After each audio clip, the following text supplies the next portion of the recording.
지난 이야기. 원균이 이끈 조선수군은 실천량 해전에서 괴멸에 가까운 피해를 당한다. 이후 일본 육군이 호남을 향한 공세를 시작하면서 조선은 절체절명의 위기에 빠진다. 일본 수군까지 명량 해협을 향해 진군하면서 조선 수군은 존립의 갈림길에 서게 되는데, 위기 상황 속에서 이순신 장군은 어떤 작전을 펼치게 되나? 뉴스멘터리 전쟁과 사람에서는 조선을 지평한 명량 대첩에 대해 자세히 알아본다.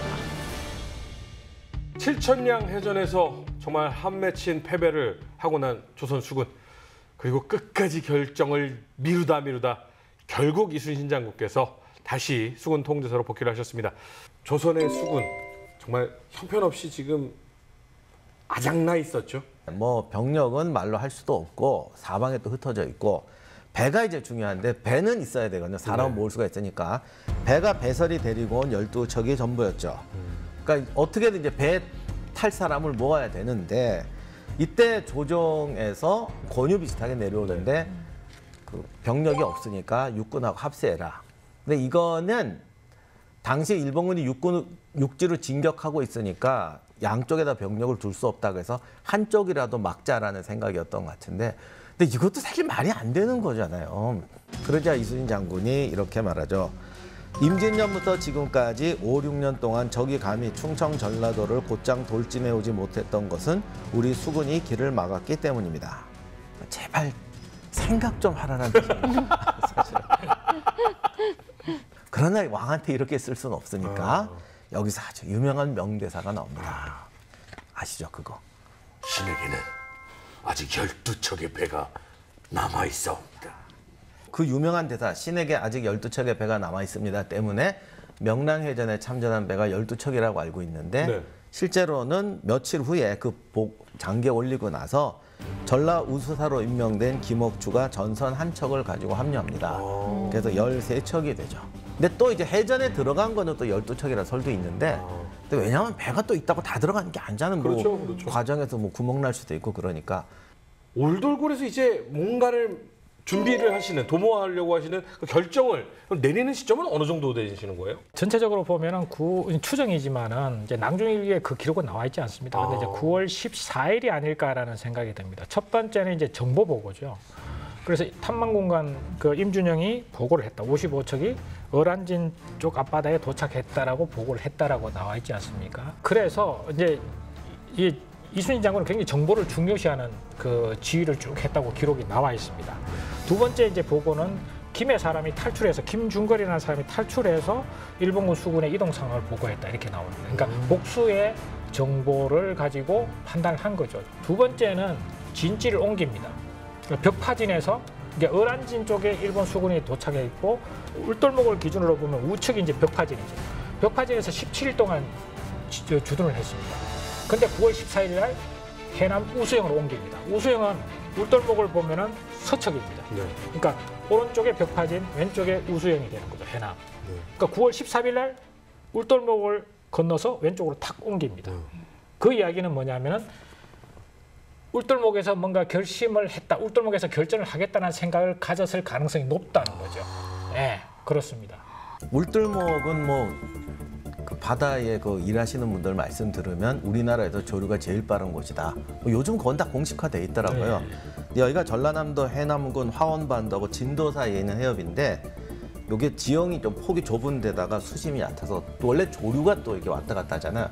근데 여기가 조류가 하루에 4번씩 뭐 밀물 썰물 때 좁은 곳으로 물이 몰려 들어오니까 이게 속도가 굉장히 빨라진다는 거죠. 그런데 이게 워낙 물이 빠르다 보니까 20리 밖에서도 물 흐르는 소리가 들린다. 그래서 울돌목, 한자로는 이제 명량이라고 합니다. 그러니까 여기는 그냥 배들도 항해하기 힘들 정도로 굉장히 센 데다 정도로 이해하시면 될 것 같아요. 드디어 9월 16일 명량해전의 아침이 밝았습니다. 어떻게 전투가 시작이 됩니까? 당시에 이제 일본군 수군 지휘관이었던 도도 다카도라라는 사람이 자기 기록을 남겼습니다. 거기에 이제 이렇게 요약하면 이겁니다. 첫째, 13척을 발견했다. 두 번째, 적각 전투에 돌입했다. 세 번째, 아타케 분해가 아니라 세케 분해로 통일했다.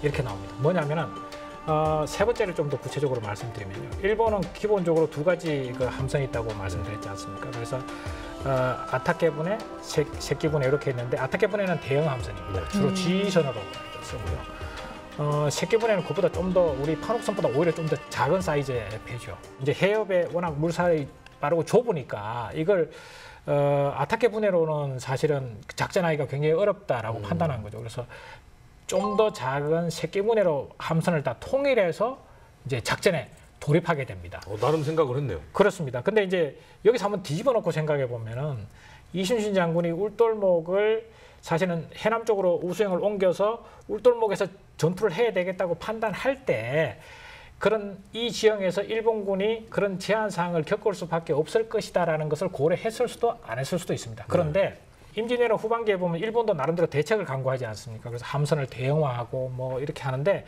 아타케분해가 작전에 참가하지 못하니까 그 혜택을 못 누리는 거죠. 그렇죠. 사실은 그래서 그 첫 번째 그 세끼분해라고 함선을 통일한 것 자체가 일본 입장에서는 제한 사항이 될 수 있었다라고 하는 측면도 고려할 필요가 있습니다. 이때까지 조선군이 확보한 판옥선은 13척이고 초탐선 32척이 있었다고 합니다. 근데 이게 원래 판옥 혼자 싸우는 건 아니고 큰 배, 작은 배 협력 전술인데 이 작은 배의 역할이 잘 안 알려져 있습니다.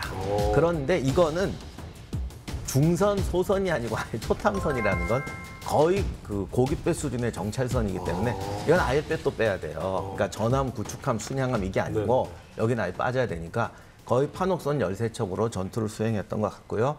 다만 그 뒤에다가 피난민의 배들, 온갖 배들을 뒤에다 모아놔서 했다고 하는데 그것은 아마 여러 가지 판단 착오를 불러일으키기 위해서 한 것 같습니다. 그러니까 많아 보이게 하려고.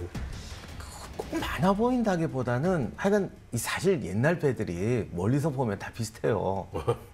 그 잘 몰라요. 이게 군함인지 뭐 일반면이 잘 모르는데 제가 봤을 때는 어떤 역할을 하는 걸 상상하게 했던 게 더 중요한 것 같아요. 어차피 판옥선 흉내는 못 내요. 판옥선하고는 다르니까. 그랬을 때 조선군이 이러이러한 전술을 쓰겠구나라고 착각하게 만드는 게 더 중요하지 않을까. 예를 들어 우리가 배가 100척이야. 이건 아니고. 어차피 판옥선은 뻔하니까요. 이 배는 페이크였다. 이런 느낌. 아무튼 이때 일본군의 배가 몇 척이냐에 대해서 뭐 200척이다, 300척이다, 133척이다 여러 가지 설이 있는데 해협 전투로 투입된 거는 한 세끼분해만 왔기 때문에 133척 정도가 맞는 것 같고요. 그래서 조류를 따라 들어오게 되는데 조류를 따라 들어오다 보면 얹혀서 딴 데로 가게 돼 있습니다. 그래서 아마 이수인 장군이 이건 용감하고 안 하고 문제가 아니라 아무리 용감해도 혼자서 100척을 어떻게 막아요? 100대를 싸우면 못 이긴다고. 그렇죠. 여기에 서 있고 뒤에 부하들에게 이길 수 있다고 한 거는 쟤들이 몰려와도 흩어지게 된다. 그래서 그런 포지션을 잘했던 것 같아요. 이제 중요한 거는 아무도 그래도 앞에는 안 나가려고 한다는 거죠. 그렇죠. 심지어는 후진을 했죠. 네, 이럴 때는 역시 지휘관이 앞에 나가줘야 돼요. 오전의 전투가 그래서 이순신 장군 앞에서 이제 일본군 여러 척의 수군을 맞닥뜨려서 전투를 하면서 시작되지 않습니까, 사실. 이제 그 과정에서 이제 다시 이제 뒤로 물러나 있던 안위, 뭐 김응함 이런 장군들을 불러서 다시 이제 군율의 지엄함을 강조를 하고 쫓아오고 그러면서 이제 본격적인 오전 전투가 이루어지는 거죠. 원래 조선군 전술이 돌격전이라는 게 뭐냐면 제가 한산대첩 때도 말씀드렸지만 우리는 화포 쏜단 말이에요. 사격전이기 때문에 항상 십자함망 속에 넣어야 돼요. 그래서 이수인 장군의 작전은 일단 포메이션을 잡고 있으면 얘들이 나눠서 올 것이다. 그리고 좀 전에 말씀드린 것처럼 일부는 절로 갈 것이다. 그럼 남은 것들만 처리하면 되는 거죠. 근데 남은 애들이 이제 드디어 이순신 장군 배에 붙었어. 문제는 이 앞에 아무도 안 나가려고 그러는 거지. 이거는 아는데. 그러니까 붙어주면 쏴줄 텐데 이건 옆 동료를 믿어야지만 가능하고 그렇죠. 내가 희생할 수 있어야만 가능한 거니까. 옛날 한산도 할 때는 다들 하객진으로 쫙 벌리고 서로 믿고 나갔는데 지금은 못 나가고 그리고 제가 그분들을 뭐 변호하는 건 아니지만 어쨌든 스쳐나가게 하는 역할도 있으니까 그렇죠. 다들 앉아서 스쳐가라고 하면서 앞으로 안 나가는 거죠. 그래도 이순신 장군께서 역시 맨 앞에 나갔어요. 중요한 건 스쳐가고 이제 어떤 애들은 붙을 거 아니에요. 실제 전투 봐도 붙기 시작했어요. 그러면 누가 나와줘야죠. 그렇죠. 그리고 최소한 사령관이 그러시면 장군님 비키십시오. 제가 맨 앞에 하겠습니다. 이렇게는 해줘야지. 깜빡이 켜야지. 들어갑니다. 이렇게. 근데 그것도 안 했던 것이야. 그러다가 역시 그래도 안위가 제일 먼저 왔는데 여기서 이제 고맙다라고 안 하고 세게. 이제 왔냐? 왜냐하면 평범한 병사가 아니잖아요. 네가 그러고도 지휘관이냐 이렇게 말할 수 있는 거예요. 난중일기에 이 상황을 묘사를 하셨죠? 네, 그래서 안위가 그 다음을 보면 안위가 와서 이순신 장관 옆에서 싸운 게 아니라 자기가 나가요. 아, 그래서 자기가 맞고 이순신 장관 옆에서 쏴줍니다. 아, 그러니까 정확하게 이렇게 된 포메이션이에요. 이렇게 해서 오전 전투가 진행이 되는데 명량은 사실 굉장히 오랫동안 지속이 된 전투라서 오전에 끝나지 않았죠? 그렇습니다. 이제 명량해전 전체적인 흐름을 보면 오전 9시 정도에 시작해서 오후 5시까지 진행된 것으로 나옵니다. 안위의 판옥선이 다가와서 또 좀 더 앞에 나가서 막아주고 이순신 장군이 안위의 판옥선을 구하고 그 후에 이제 다른 장수들이 나와서 정상적인 전투를 하고 이 과정이 이제 오전 네. 과정이 되는 겁니다. 그런데 생각해 보시면 9시부터 한 11시, 12시까지가 이제 그 과정이거든요. 네. 제 생각에는 전투의 가장 결정적인 국면은 아마 오전 11시와 12시 사이였을 겁니다. 예. 조류의 흐름을 타고 일본군은 계속 수적으로 밀어붙이는 상태. 네네. 이게 이제 결국은 11시와 12시 사이의 상황일 겁니다. 그래서 11시와 12시 사이가 가장 위험한 상황이 되는 거죠.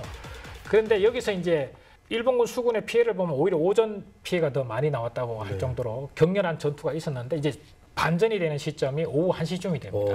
조류가 바뀌는 거죠. 아, 조류가 바뀌는 거예요. 들물에서 날물로 바뀌는 이런 느낌이군요. 그렇습니다. 이제 조류가 확 바뀌는 순간에 일본군은 두 가지 추가적인 장애 요소가 발생하는 겁니다. 첫째, 대열이 흐트러집니다. 그러니까 말씀하신 대로 조류를 생전 처음 오는 지형에서 그 조류를 우리가 이용하고 대응을 유지한다는 것은 상당한 훈련과 그 지역에 익숙치 않으면 불가능한 상황입니다. 네. 대열이 흐트러집니다. 첫째는. 두 번째는 앞에서 오전 전투에서 깨진 함선들하고 막 뒤죽박죽이 되는 겁니다. 사실은. 이제 이런 상황이 되면은 전체적으로 조선 수군의 수적으로는 불리하지만은 전체적인 흐름상에서 주도권을 서서히 이제 조선군 쪽으로 넘어오는 상황이 되는 겁니다. 반전이 이루어지는 거죠. 그래서 여기 상황에서 이제 결정적으로 일본군의 치명적인 어떤 제한 사항이 발생하는 게 지휘관들이 전사하거나 부상당하는 상황이 발생합니다. 그러니까 우리가 유명한 그 구르시마 미치구사라는 아마 선봉군 지휘관 정도가 됐던 것 같습니다. 전사를 합니다. 선봉대 지휘관이 전사를 하고 두 번째는 최고 지휘관이었던 도도 타카도라 또 화살을 2발을 맞았다고. 정상적인 지휘가 안 되는 상황이 되는 거죠. 그러면서 오후 5시까지 전투가 쭉 이어지면서 일본 수군의 피해가 늘어나고 조선 수군은 이제 승기를 잡았기 때문에 점점 더 사기가 올라가면서 이제 전투가 조선 수군으로 넘어오는 이런 상황이 오후 전투 상황이라고 볼 수 있을 것 같습니다. 물살이 바뀌고 조선군이 공세로 나오니까 큰 배들하고 붙기 시작했던 것 같아요. 이게 목선은 깨져도 침몰하질 않아요. 그러니까 이 새끼분애들이 박살나거나 도망갔을 때는 이렇게 잔해가 얽히게 되는데 이렇게 되면 더더욱이 그들이 좋아하는 근접해서 등선하는 백병 전술이 안 되게 됩니다. 근데 조류가 바뀌니까 아예 근접도 못하게 되잖아요.